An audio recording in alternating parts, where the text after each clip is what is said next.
Hi, welcome. So in this video we are talking about power series. I'm just introducing the concept of power series and what they are.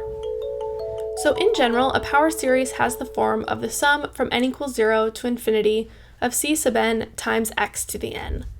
So here, instead of only dealing with real numbers, we have variables. So I have x to the nth power.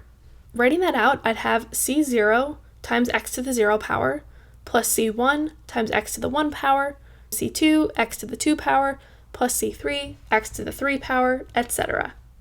And when I simplify this, I have c0 plus c1x plus c2x squared plus c3 x cubed, etc. And so really, this looks like a polynomial with infinitely many terms. It's a polynomial since it's just a number times x to a power added to other things that are of the form a number times x to the power. But this goes on infinitely, so there are infinitely many terms in this polynomial. And a power series gives us a way to represent this, which is pretty neat. As a couple notes, the c sub n are the coefficients, and these can change as n changes. So in a geometric series, a times r to the n, a was a fixed value. But here, c sub n changes. It can change as n changes. So the first coefficient might be 3, the next coefficient might be 1/5, etc. They can just change over time. Then x is a variable here, and so it represents some x value, and this means we could evaluate the power series at a specific x value. So we could substitute in something like x equals a for all the x values and then see what's going on there. So as we're going to see in the rest of this video, power series are really neat because they allow us to represent functions with variables in them, rather than just sums of numbers. So let's look at an example to see what this might look like. Let's consider the power series, which is the sum from n equals 0 to infinity of c sub n times x to the n. That's just the general form of a power series. And let's suppose the coefficients are c sub n equals n. So the coefficient is just whichever n value we're at. So we write the terms of the series out. Starting with n equals 0, I have 0 times x to the 0 plus 1 times x to the 1 plus 2 times x to the 2, etc. So my first term goes away since it's being multiplied by 0, and then I'm left with the polynomial x plus 2x squared plus 3x cubed plus 4x to the 4th, etc. So this would be a way for us to represent this polynomial with infinite terms. It would be the sum from n equals 0 to infinity of n times x to the n. Now we could also evaluate this series at a specific value. So at x equals 5, we could substitute in 5 for x. I would get 5 plus 2 times 5 squared plus 3 times 5 cubed plus 4 times 5 to the 4th, etc. Then this is just a series of real numbers, and so we could talk about whether it converges or diverges using one of our tests that we know to determine convergence or divergence, like the ratio test. So those are some of the things we can do with power series. We can represent polynomials with them, and we can substitute in specific values.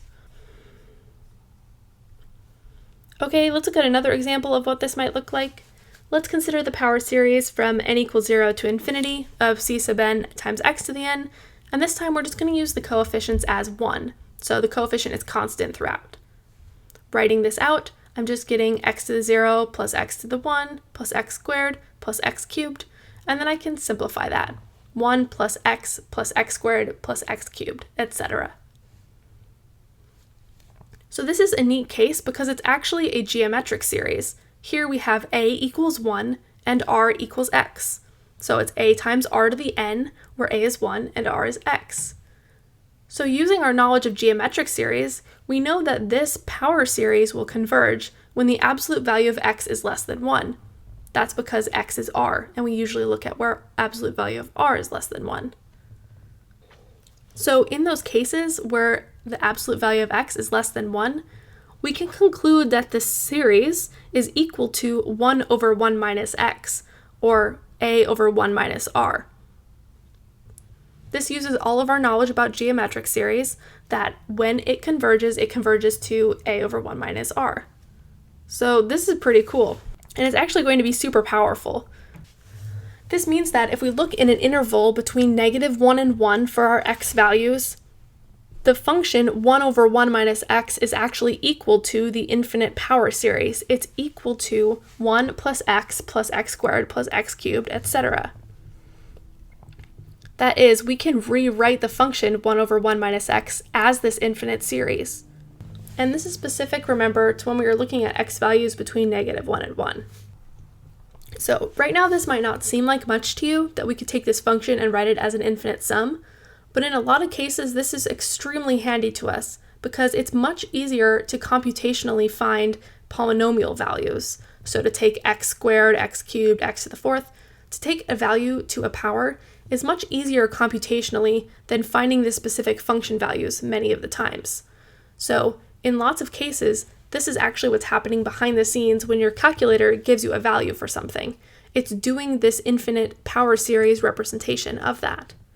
So we see more of this as we talk more about power series and of Taylor series, but I just wanted to give you a little heads up now that this is really cool. Let's try this with one other function to wrap up the video. So if I give you the function 1 over 1 plus x squared and I want to represent it as a power series, I'd have to be a little careful about where this series actually converges, but for right now, let's just represent it as a power series. So I know that I have 1 over 1 plus x squared, and I want to make this look like 1 over 1 minus r. So I'm going to write this as 1 minus a negative x squared, where that negative x squared is my r value.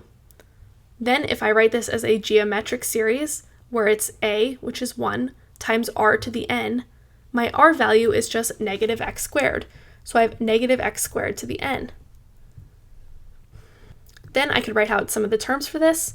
So when n is 0, I have negative x squared to the 0, then n is 1, negative x squared, n is 2, negative x squared squared, etc. And simplifying this, I'm getting 1 minus x squared plus x to the fourth minus x to the sixth, etc. And just as a comment, we could rewrite this series a little simpler. I'm just going to do it here in case you're interested. It looks like -1 to the n, where we just factor out that -1, and then we're left with x to the 2 to the n. Anyway, this is just to show you that there is power in power series because we can rewrite functions using them, and that's going to help us computationally in many cases. And that's why power series are used in lots of applied areas of mathematics. In the next video, I will talk more about power series and how to determine convergence, but this is just an introduction to get you used to the idea. Thanks so much for watching, and I will talk to you in the next one.